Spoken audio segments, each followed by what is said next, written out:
Welcome to my coding school. In this video, we are going to learn Node.js, and this is for beginners.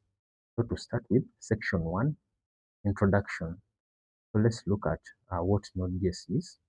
Here they are telling us that it's an open source and cross-platform JavaScript runtime environment.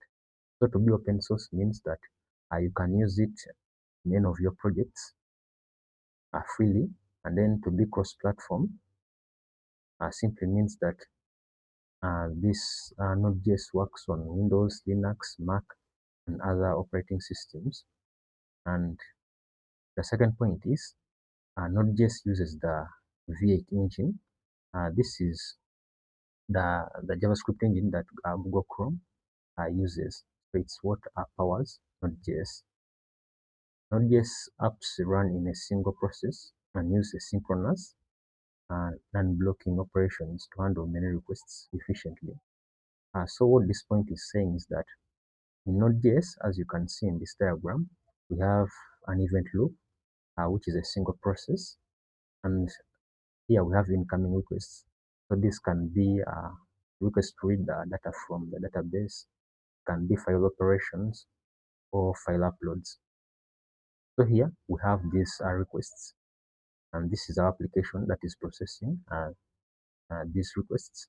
And then synchronous operations are normally when we send a request from the client, the server, it can be blocking or non-blocking. So the part that refers to non-blocking code is asynchronous. So here we can read data from the database, and then we respond with this request 1. And then what Node.js will do is it will keep running, and it will be handling the other requests while this is still being processed, and it will be returned. So this means that your application will not be idle, and then it will handle other requests while it is waiting, and this will be done efficiently with a single process. So this is what this statement means. Node.js apps run in a single process and use asynchronous non-blocking operations to handle many requests efficiently. So that's what that says. Now, what does this mean? It means that you will not waste CPU usage cycles in waiting for operations to finish. So normally when you send a request and it is synchronous or blocking, a computer will be using a CPU while waiting for that operation to finish.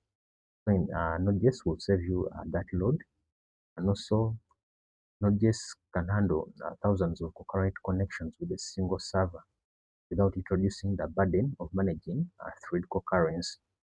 So this means that with a single process as this, which we have seen up here, you will not have to manage threads, which is a little bit of low-level programming. All you have to do is to write asynchronous operations for your application. So you won't need the code to manage threads. And Node.js has a unique advantage in that you can use it both in the front end and in the back end. So that means that you can write applications at the client that can be phones, desktops, and then the web, but you can also use it at the server.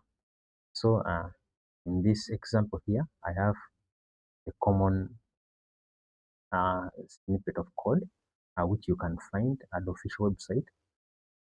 So let's go through it to see what it means.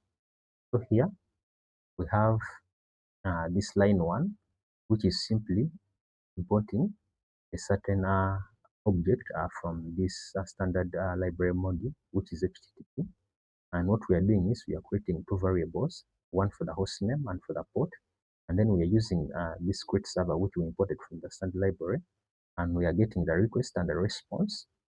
And we are setting the some parameters, for example, the status code, and then the type of the content, and then we send this to the client. Then after that, we listen using the port and the host name. So here, you don't mind much about the code, just showing you what it does. And the way you run it is you paste this in your code editor, and then you open the terminal and then you type in node and then the name of the file, and then it will listen for requests. So we are going to see how we can do that in a moment.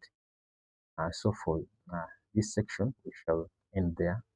I'll see you in the next video.